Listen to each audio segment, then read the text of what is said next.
Boa tarde, mais uma vez, sejam bem-vindos à Conferência Anual da Federação para Crianças com Necessidades Especiais, Visões da Comunidade, a qual nós estamos aqui com a Marilene Landoni, a qual vai estar falando para nós sobre avaliações, educando os pais sobre avaliações diversas e bilíngues. Então, nós estamos aqui, eu quero repassar a palavra para você já começar já dividir. Eu sei que tem várias informações e nós temos um monte de pergunta para você. Seja bem-vinda. Obrigada. Eu vou colocar, você pode dividir o seu slide diretamente. Tá bom. Boa tarde, pessoal. Muito obrigada por me receberem aqui hoje. Meu nome é Marilene Landoni, eu sou uma psicóloga escolar, falo português e atualmente trabalho nas escolas públicas de Boston e obrigada de novo por me receberem aqui hoje. Eu vou dividir aqui meu slide para nós podermos começar.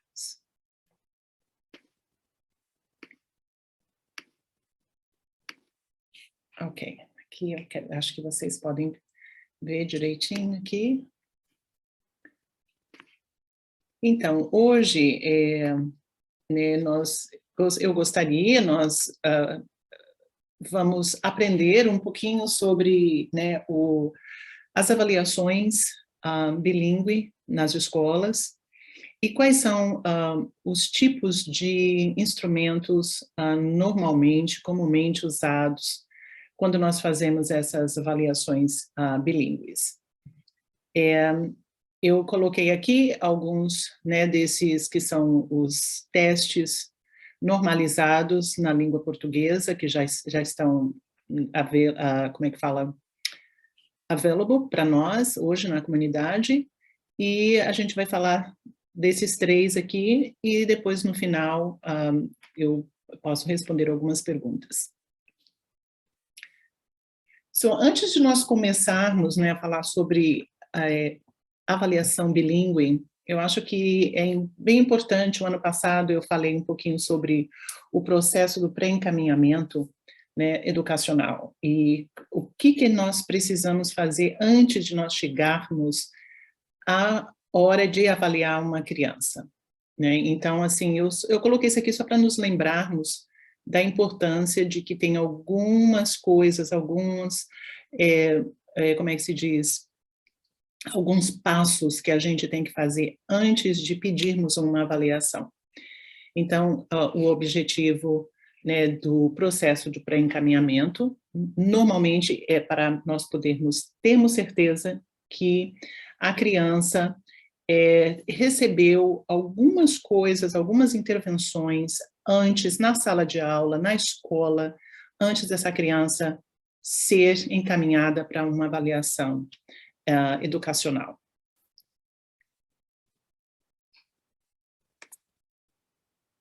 E aqui, tem alguns critérios que nós normalmente seguimos, para nós podermos falar, essa criança pode ser avaliada, precisa ser avaliada para serviços especiais. Às vezes, a criança realmente não precisa ainda fazer uma avaliação. A criança acabou de chegar nos Estados Unidos, ainda não fala a língua, mas está tendo dificuldade. Essas dificuldades podem ser dificuldades da língua, pode ser dificuldade social, pode ser dificuldade de entender a cultura, porque é muito diferente a nossa cultura educacional no Brasil, a cultura daqui dos Estados Unidos. E, às vezes, algumas modificações na sala de aula já pode ajudar essa criança muito, e talvez ela ainda não precise ser avaliada imediatamente. Alguns dos critérios desse pré-encaminhamento que nós levamos em consideração se a criança frequentou a escola no país de origem, por quanto tempo? Às vezes a criança foi na escola, mas não era consistente. Se a língua, obviamente, a língua que a criança está falando em casa, se ela está falando as duas línguas em casa, se ela está falando mais a língua materna dela em casa. Se a criança mora aqui nos Estados Unidos por 5 anos consecutivos, ou às vezes veio, ficou 1 ano, teve que voltar, voltou de novo. e se essa criança teve ou tem uma história significativa de interrupção de educação. Às vezes a criança mora numa região que é muito distante da escola, ela vai à escola, mas não consistentemente, às vezes perde 2 ou 3 dias, às vezes uma semana, às vezes tem mudanças de uma região para outra, recomeçar numa nova escola, tudo isso vai influenciar na educação dessa criança. Eu já falei, se o aluno tem 5 anos de idade, né, e se a língua materna não é o inglês, e se quando, às vezes, nós estamos conversando com essa criança para fazer a avaliação, digamos que todo mundo concordou que essa criança precisa fazer uma avaliação psicológica, e no momento que eu estou fazendo essa entrevista com a criança, ou administrando, e aí eu percebo que a criança, na verdade, fala mais a língua materna do que o inglês. Então, aí a gente tem que parar, né, para podermos decidirmos como que essa avaliação vai ser feita. Bom, se nós respondemos todas aquelas perguntas e os professores na sala de aula já fez algumas modificações, algumas acomodações para ajudar essa criança, e essa criança ainda continua exibindo muita dificuldade, né, de aprendizagem, então é claro que é importante que os pais façam um pedido da avaliação bilíngue. Normalmente, esse pedido é importante que seja por escrito e que vocês guardem uma cópia e que mande esse pedido por escrito, né, para a escola. E a escola tem 5 dias para elas poderem darem entrada. E depois nós vamos ter 45 dias para realizarmos essa avaliação até a nossa reunião de equipe. Então, 30 dias para o psicólogo, para seja qual for a pessoa que esteja envolvida, né, naquela avaliação, vai ser o psicólogo, vai ser professor de educação especial, às vezes a criança precisa de linguagem, está com dificuldade com comunicação, então a gente vai envolver o terapeuta da fala. Nós vamos ter 30 dias e depois mais 15 dias para poder ter, né, a reunião, para decidirmos se a criança realmente vai precisar de suporte. E aí, assim, o que é uma avaliação bilíngue? Uma avaliação bilíngue, de acordo com o Dr. Ortiz, Dr. Ochoa, Dr. Rhodes também, é a avaliação de um indivíduo bilíngue por um examinador bilíngue de uma maneira bilíngue. Então, assim, é muito simples falar isso, mas tem bastante coisas, né, que envolve quando a gente está fazendo essa avaliação. Normalmente, as avaliações bilíngues, elas são realizadas nas 2 línguas, né, na língua materna da criança, e também é que a gente quer ver se essa criança, o que ela sabe. Ela está morando aqui por esse período, digamos, 5 anos, a criança já sabe alguma coisa do inglês, então a gente vai tentar fazer nas 2 línguas, para ver, né, qual é a língua que está sobressaindo mais.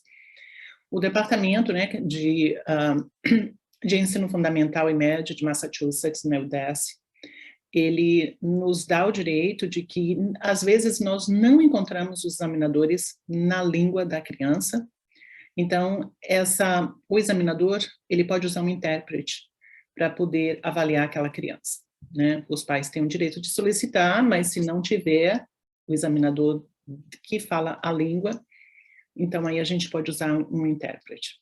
Então aí seria uma pessoa que seja monolíngue, né, e que vai usar um intérprete na língua da criança. Então, nem todas as avaliações bilíngues são realizadas em um idioma diferente do inglês, né? Como disse, o examinador pode usar os materiais, os testes disponíveis. Também o julgamento clínico, né, do examinador é muito importante. E também é recomendado que, às vezes, o psicólogo, por exemplo, um psicólogo monolíngue, ele pode conversar com um psicólogo bilíngue, às vezes, mesmo que não seja a língua da pessoa, mas só pelo fato do psicólogo ser um psicólogo bilíngue, ele já vai poder dar algumas dicas para essa pessoa que vai estar avaliando essa criança, né? Digamos que seja um psicólogo monolíngue e essa criança fala uma língua que nós não temos disponível no distrito. Por exemplo, a criança fala mandarim, e aí a gente não tem esse profissional. Então, a gente vai usar, eu já vou falar sobre isso, nós vamos usar um teste que não é um teste que usa nada verbal, mas só o fato de se comunicar com alguém que entende de culturas, entende como esse processo é feito, já ajuda muito nessa avaliação. Aqui estão alguns testes cognitivos, né, que são normalizados em português, que atualmente eles são usados em alguns distritos, o que é uma coisa muito boa. Nós não tínhamos isso por algum tempo, e hoje nós já temos. Esses testes, eles são de uma companhia americana, que é a Pearson, e eles foram normalizados no Brasil, tá? Então, esse daqui nós não temos ele normalizado em inglês, mas eu botei ele aqui porque ele é muito usado dentro das escolas, e nós já vamos falar sobre ele, mas eu vou falar desses três, e eles foram normalizados no Brasil, mas às vezes é possível também usar para uma criança, por exemplo, que fala a língua portuguesa, mas não morou no Brasil. E aí, o que acontece? A criança fala a língua, mas tem as diferenças, né, regionais, porque se uma criança que veio de Portugal, esse teste foi normalizado no Brasil, vai ter a criança fala português, sim, mas vai ter algumas informações que às vezes não vai bater. Digamos que eu não tenha um teste que foi normalizado em Portugal, eu falo português, a criança fala português, eu ainda posso usar, mas eu tenho que dizer que essa criança, esse teste, essa informação, ela não vai ser, pode não ser totalmente uma boa representação do raciocínio da criança por causa das diferenças regionais, né? Mas nos dá alguma informação, porque às vezes naquele momento é o que você tem, então vai nos dar algum tipo de informação. Então a gente adiciona outras coisas para poder ajudar a nos dar a informação que a gente precisa sobre aquela criança. Esse específico teste aqui é o que a gente chama de WISC-4, né, a escala 4 de inteligência. Ele mede capacidades diferentes cognitivas, a parte verbal, mede a parte perceptiva, a parte, né, que a gente chama da memória de trabalho, e a velocidade de processo, né, de processamento de informação. Quando eu faço essas avaliações para criança, para qualquer criança, nos dá muitas informações, mas eu não me apego simplesmente em resultado de uma avaliação. A gente tem que dar uma olhada em tudo, né? Como que essa criança está se socializando no país, o que é que a criança, como eu disse antes, ela atendeu escola, foi na escola no Brasil constantemente, essa criança tem algum problema emocional que pode estar impedindo essa criança de aprendizagem. Nós olhamos se a criança tem problema com atenção, a parte da atenção vai influenciar como a criança vai fazer esses testes. Então, não é um número, né, assim, ó, essa criança tem um cognitivo, uma habilidade cognitiva que está dentro da média ou não tem. A gente precisa olhar em geral. Então, esse aqui nos dá uma boa informação, porque se eu estou fazendo isso na língua da criança, eu sou uma psicóloga que entendo a língua, entendo a cultura, eu vou poder dar muita informação sobre a minha interação com essa criança, e qual é a área que eu estou ouvindo. Essa criança tem condição de entender o que eu estou falando, ela tem condição de iniciar uma comunicação, ela entende, ela pode abrir um pouquinho mais, né, o raciocínio dela quando ela precisa se expressar verbalmente. Então, assim, nos dá informações muito importantes. E esse daqui também normalizado no Brasil, também é da Pearson. Esse daqui seria para, por exemplo, a criança foi avaliada quando ela estava no elementary school. E aí, quando ela chega na quinta série, na sexta série, a cada 3 anos, se ela tem um IP, ela precisa ser reavaliada. Então, ela foi, a gente fez aquele outro teste, ele é mais longo. Então, esse daqui é um abreviado. Vai me dar informações daquele mesmo teste longo, mas ele é mais abreviado. Então, a gente faz esse teste também, porque normalmente quando a gente está no 3 anos, a gente tem que dar uma olhada para saber se a criança está onde estava, se aconteceu alguma coisa. Pode ser que a criança no começo, no primeiro teste, tinha um problema muito sério com a atenção. Naquela época não estava fazendo um tratamento médico, agora está, melhorou a parte da atenção, então a gente vai ver essa melhora dentro da sala de aula. Então, quando a gente faz esses testes depois de 3 anos, você dá uma olhada para você saber, olha, eu fiz isso aqui há 3 anos atrás, e o processo de processamento dela estava muito baixo. Mas olha como melhorou a velocidade do processamento dela depois que essa criança começou a aprender algumas estratégias, está falando a língua melhor, a atenção já não está interferindo tanto, então nos dá essas informações. E aí, nós temos esse daqui, que é a escala também, o Wechsler não verbal de inteligência. Esse daqui, digamos que nós tenhamos uma criança que tenha dificuldade com a fala, ou porque essa criança tem um problema de dificuldade intelectual, pode ser tá dentro uma criança autística, ou autista, ou uma criança que tenha qualquer outra disabilidade que impede, né, o verbal, a comunicação.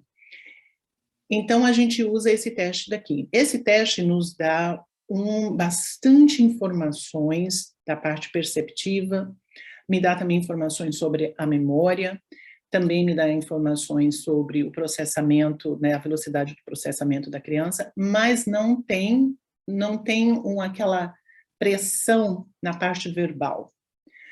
Se, por um acaso, quando eu comecei lá na frente dizendo que não temos testes para todas as línguas, digamos que a criança fale uma língua que nós não temos um examinador, um psicólogo monolíngue, ele pode dar esse que a gente chama que é o não verbal, porque vai nos dar alguma informação e eu vou poder dizer, ainda essa criança não fala a língua ainda, essa criança não entende inglês, mas ela tem a habilidade de guardar a informação, ela tem a habilidade de entender todas as informações ao redor dela, mesmo sem falar, porque nós temos a nossa a parte cognitiva, mental, que a gente não precisa abrir a boca, mas quando antes de abrirmos a boca, a gente já pensa em formas, né, em retratos, em formas pictoriais.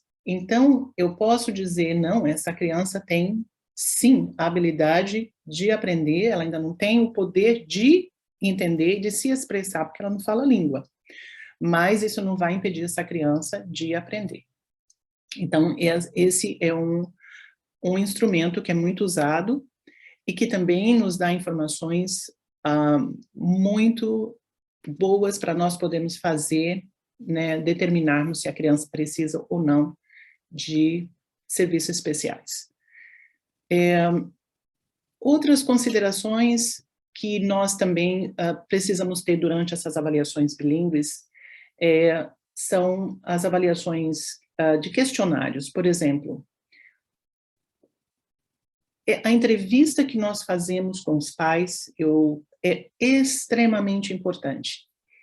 E a entrevista com os pais, a entrevista com os professores, com terapeutas, mentores que são envolvidos com a criança, a observação do aluno na sala de aula.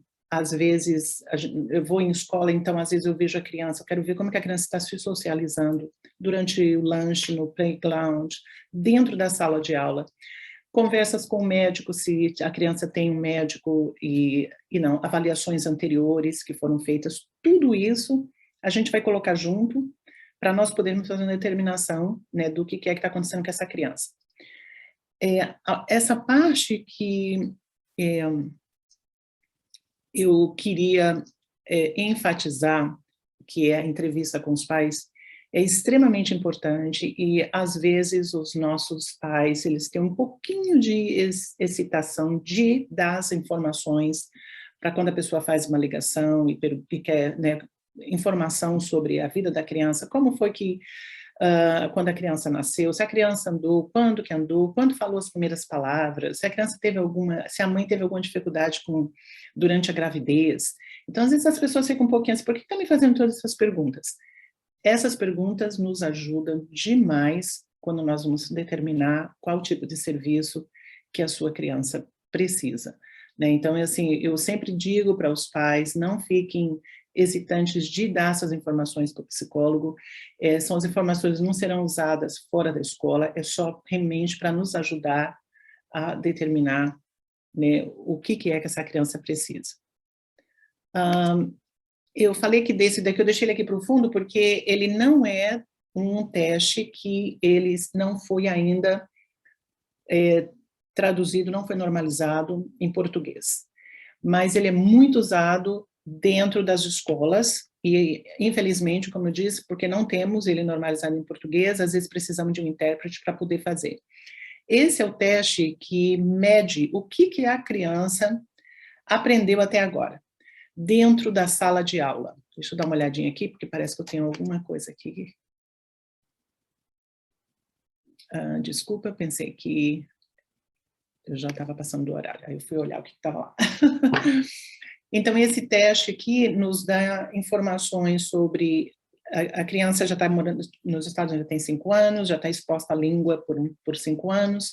Então, o professor de educação especial, ele vai dar esse teste e ele quer saber como que a criança está progredindo, né, nessas áreas de matemática, na área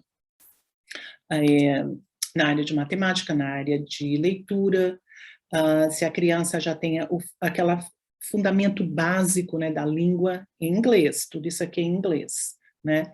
Mas, normalmente, quando eu avalio essa criança, e eu sei que essa criança é brasileira ou é portuguesa, então eu dou alguns, porque nós não temos isso ainda em português, mas eu dou alguns testes separados de leitura em português, dou em matemática, peço à criança, dou alguma de escrita, peço para a criança ler, porque eu quero ver como é que essa criança está lendo, se ela aprendeu, se ela foi na escola no Brasil por um período, se ela tem, né, a leitura, se ela entende.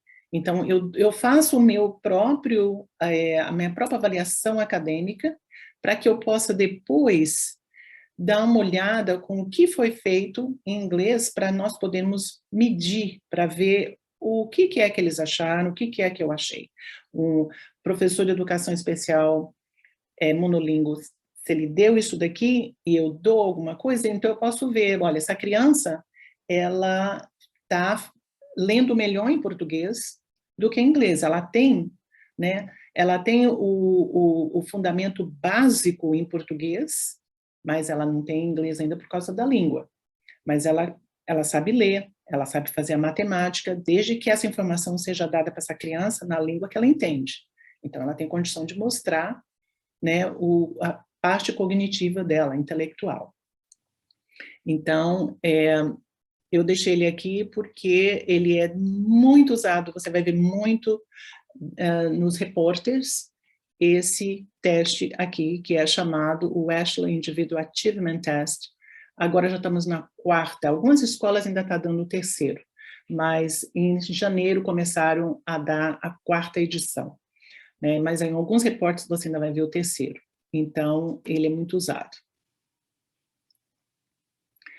Bom, um aluno aprendiz da língua inglesa é definido pelo Departamento de Ensino Fundamental e Médio de Massachusetts, um aluno cuja língua materna é em outra língua que não seja o inglês, e que é incapaz de realizar as aulas normais em inglês, né? Então, a criança ainda está aprendendo, tem capacidade de aprender, mas ainda não fala a língua fluentemente. Normalmente, quando a pessoa vem para cá, o indivíduo vem para cá, e isso acontece com nós também, adultos, né? Qualquer indivíduo, a criança e adultos também. Então, nós passamos por 2 processos antes de nós aprendermos a língua. Então, o primeiro processo, né, é o que a gente chama de básicas de comunicação interpessoal, que é o BICS.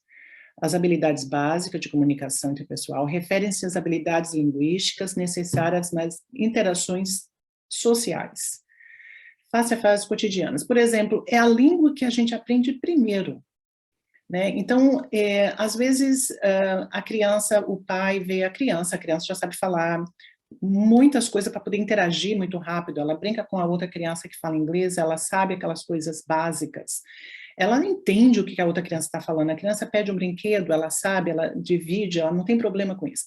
Essa é a língua social, que a criança aprendeu primeiro, essa língua vem primeiro, porque essa língua ela não tem pressão, né? A gente aprende a falar hi, how are you, thank you, good morning, I want this, I want that.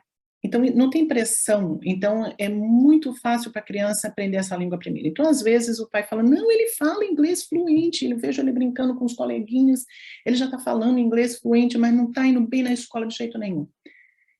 Por quê? Porque essa é a língua que a gente aprende primeiro. E essa daqui, ela vem mais rápido, ela não demora muito tempo, não. Normalmente, em um período de 6 meses, eu vou conferir isso, mas de 6 meses a língua social, de 6 meses a 2 anos, e depois vem a língua, que é a proficiência cognitiva da linguagem acadêmica, que é o CALP, essa demora mais tempo. Essa é a língua que né, que existe uma pressão porque você está dentro da sala de aula e dentro da sala de aula tem algumas regras, né? Você tem que ler, você tem que escrever, você tem que usar regras gramaticais para você poder as pessoas entenderem o que você está escrevendo. Então, essa daqui é a segunda fase e essa fase demora mais tempo, né? Demora de 5 depois dos 3 anos, de 5, para algumas crianças demora 7 anos, tem outros que demoram até mais, que é a linguagem acadêmica. Então, essa daqui é a linguagem que normalmente é caracterizada por ser abstrata, reduzida ao contexto e especializada, além de criar a língua. Os alunos precisam dessa daqui para poder mostrar conhecimento, entendimento do que ele está aprendendo na sala de aula. Né? Então, eu sempre falo que tem a pressão, porque essa daqui é que, normalmente, as crianças têm que fazer os testes, né, os MCASs, os testes do IDA, então precisa entrar dentro daquele padrão, né, que o currículo está exigindo, então tem a pressão. Só para referir em outras palavras, o PICS refere-se à fluência de conversação, e o outro, que é o CALP, refere-se à capacidade dos alunos de compreender e expressar modos oral e escrito, né? Então, a outra é mais fácil, mais rápida. O que é educação especial bilíngue, né? Então, a educação especial bilíngue é um conjunto de serviços de apoios prestados a um aluno que foi identificado como um aluno, né, aprendedor da língua inglesa, e que quando fazemos essas avaliações, foi determinado que essa criança realmente tem uma dificuldade de aprendizagem, seja acadêmica, pode ser social, pode ser emocional, pode ser das funções executivas, pode ser de atenção, seja qual for a necessidade especial da criança, e que foi gerado, né, um documento individualizado de educação, um plano, né, individualizado de educação, o IP. Então, depois tem que se decidir o que essa criança precisa. Essa criança vai precisar de serviços dentro da sala de aula, essa criança vai precisar de serviços fora da sala de aula, a gente vai ter que ter em grupos com outras crianças, vai ter uma speech language therapist que vai pegar essa criança para poder ajudar ou não, ou vai ser dentro da sala de aula. Então, isso é decidido quando nós temos a reunião de IP, e isso vai, né, depois naquele IP da criança, identificando, mostrando o que é que essa criança vai precisar. O que é uma sala de aula de educação especial? Uma sala de aula para estudantes aprendiz, né, da língua inglesa, com um programa de educação individualizado, como eu já falei, e que é ensinado na língua materna da criança e que também pode ser, né, na sala de aula de co-ensino integrado, com uma sala de aula com menos alunos, às vezes com mais alunos, que é o que a gente chama de full inclusion. E às vezes com uma sala com menos criança, é o que a gente chama que é mais restrito, né? Então, o programa pode ser um programa de língua dupla, um programa de bilíngue, de transição, e ambos os tipos de programas as crianças aprendem habilidades acadêmicas enquanto recebem um apoio da sua língua materna. Então, assim, alguns estados têm esses programas e outros não tanto, alguns distritos, né? Então, assim, em distritos maiores como Boston, New York City, eles têm mais serviços que ajudam as crianças aprendedores da língua inglesa. Às vezes, quando nós vamos para distritos mais menores, mais afastados, eles não têm acesso a todas essas, né, esses recursos que as crianças precisam. Então, uma das razões pela qual, às vezes, os pais eles mudam para algumas cidades porque sabem que as escolas têm mais recursos para ajudarem as crianças. Então, aqui, o que são serviços de bilíngue relacionados? Né? Como eu disse, depois que foi determinado o que é que essa criança precisa, o seu filho pode receber serviços bilíngues que atendam às suas necessidades educacionais, que podem ser a terapia da fala, da linguagem, fisioterapia, terapia ocupacional, aconselhamentos e serviços de apoio, né, com um psicólogo que fala a língua da criança. Às vezes a criança precisa de um ajudante do professor que vai estar com a criança, seguir a criança, né, durante o dia, que a gente chama de 1-a-1, serviço acadêmico 1-a-1. Então, e tudo isso vai ser determinado na reunião do IP. E também é importante também, né, às vezes a criança precisa de transporte, de porta a porta, tudo isso também será determinado dentro daquela na reunião do IP. Bom, aí a gente também tem, né, como eu disse, várias salas de aula, e essas salas, elas, alguns distritos têm, por exemplo, o que a gente chama do programa de imersão inglês protegido, tem outros que são o que a gente chama de imersão bidirecional, que são o inglês e a língua materna da criança. Alguns distritos têm espanhol, inglês e português, espanhol e português. Alguns têm Haitian Creole, inglês, American Sign Language e o inglês. Tem alguns que têm mais, outros têm menos. Mas nesses programas, a criança preserva a língua materna, enquanto vai também estar exposto igualmente ao inglês. Esse daqui, a gente chama, né, que são o programa do SLIFE, os alunos do SLIFE são alunos aprendizes da língua inglesa, que tiveram interrupção educacional, como eu disse lá no começo, às vezes, por algum motivo, não teve acesso a ir à escola no seu país de origem constantemente. Então, nesse caso, a criança fica nesse programa por um período, até, eu acredito, não me lembro se em alguns são até 3 anos ou até 4 anos, mas a criança vai ser exposta nesse programa à língua, aprender da alfabetização, numeração, aprender a língua original e também vai ser exposto ao inglês também. Ok. Aqui eu tenho alguns mitos comuns sobre os estudantes aprendizes da língua inglesa. A educação bilíngue atrasa, se não impede que os alunos não aprendam inglês, os alunos não, de IEL, né, aprendedores, não têm mais dificuldade de educação especial em linguagem oral, todos os programas de educação bilíngue são iguais, você só precisa testar uma criança em sua língua nativa se ela não puder falar com você em inglês ou se estiver em programas educacionais bilíngues, são mitos. As crianças com deficiência de linguagem não devem aprender mais de uma língua por vez.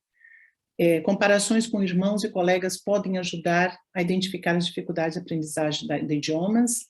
Os pais não devem usar mais de um idioma com seu filho. Criar filho com 2 línguas irá confundi-los futuramente. São mitos, né? Na verdade, nós incentivamos os pais a falar com seus filhos em casa sua língua materna. Não se preocupem que a criança irá aprender, né, a língua inglês. A criança está indo na escola, ela está sendo exposta, ela tem socialização, ela tem a parte acadêmica.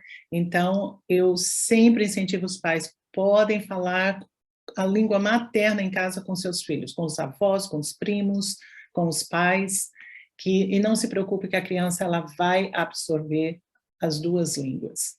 Não vai impedir, não. Essa parte aqui, o que é uma avaliação sociológica ou uma entrevista familiar? Como eu falei lá no começo, que é muito importante, né, que os pais se abram com esse psicólogo, com essa pessoa que está entrevistando. Em alguns distritos, nós temos os social workers, desculpa, esqueci a palavra em português, e eles fazem essa entrevista que a gente chama de sociológica, e nessa entrevista eles abrangem bastante o que aconteceu com a criança, de quando quando a mãe ainda estava grávida, até a chegada aqui nos Estados Unidos, e o que pode estar influenciando a criança e o aprendizado da criança. E essa informação nos ajuda demais quando a gente vai sentarmos juntos como equipe para podermos ajudar numa elegibilidade educacional. Eu vou falar mais porque nós vamos ter uma outra apresentação e eu vou falar um pouquinho mais depois sobre entrevista sociológica e sobre um pouquinho sobre a culturalização também. E eu quero dizer que eu terminei, eu sei que a gente está chegando, já são 2 horas,